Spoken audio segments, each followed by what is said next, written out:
சுந்தரிய வீட்ட விட்டு அனுப்புனால அவங்க வீட்டுக்கு போறாங்க. அங்க அவங்கள வேலை வாங்கி ரொம்ப கீழ்த்தரமா நடத்துறாங்க.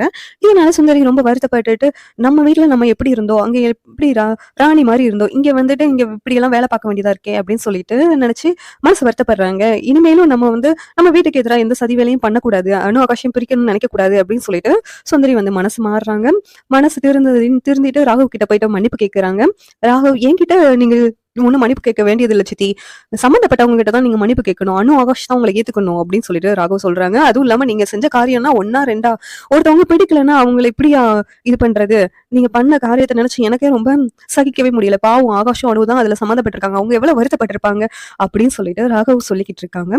உடனேயும் நான் வேணா அனு, ஆகாஷ் கிட்ட நான் மன்னிப்பு கேட்கிறேன். அவங்க கால்ல விழுந்து கூட நான் மன்னிப்பு கேட்கிறேன். இனிமேல் இந்த மாதிரிலாம் தப்பு பண்ணா என்ன நீங்களே வீட்ட விட்டு அனுப்பி விட்டுருங்க அப்படின்னு சொல்லிட்டு சுந்தரி சொல்றாங்க.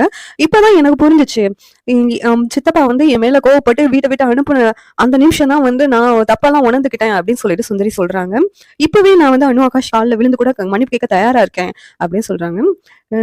சரிங்க சித்தி, நீங்க அனு, ஆகாஷ் கிட்ட தான் போய் மன்னிப்பு கேட்கணும் அப்படின்னு சொன்னோன்னே ஆகாஷ் கிட்ட போறாங்க. ஆகாஷ், நான் அணுக்கு எதிரா உங்க 2 பேத்தையும் பிரிச்சு வைக்கிறதுக்காண்டி நிறைய சதியெல்லாம் பண்ணிட்டேன். இனிமேல் இப்படி எல்லாம் பண்ண மாட்டேன் அப்படின்னு சொல்லிட்டு சொல்லிக்கிட்டு இருக்காங்க. ஆகாஷ் சொல்றாங்க, எங்க 2 பேத்தையும் பிடிக்கலன்னு தானமா இப்படி எல்லாம் பண்ணீங்க. எங்க 2 பேத்தையும் பிரிச்சு வைக்கணும் அப்படின்னு தானே இப்படி பண்ணியிருக்கீங்க. இனிமேல உங்ககிட்ட நான் எப்படிம்மா அம்மான்னு சொல்லிட்டு உரிமையா பேச முடியும்? ஒரு அம்மானா இப்படியா பண்ணுவாங்க? பிள்ளைங்க நல்லா வாழணும்னு தான் நினைப்பாங்க. ஆனா நீங்க அதுக்கு மேல என்னென்ன வேலையோ பண்ணிருக்கீங்க அப்படின்னு சொல்லிட்டு சொல்றாங்க. உடனேவும் இல்ல ஆகாஷ், இனிமேல் நான் பண்ண மாட்டேன் தப்பே. நான் வேணா உங்க 2 பேர் கால்ல விழுந்து மன்னிப்பு கேட்கிறேன் அப்படின்னு சொல்றாங்க. மன்னிப்பும் கேட்கறாங்க. ஆனா அந்த இடத்துல அபி இனிமேலும் நீங்க இந்த தப்பெல்லாம் பண்ண மாட்டீங்கன்னு நான் எப்படி நம்புறது? அப்படி எங்க அக்காவோட வாழ்க்கை பாழாயிரும் உங்களை வீட்டுல வச்சிருந்தா அப்படின்னு சொல்லிட்டு அபி சொல்றாங்க.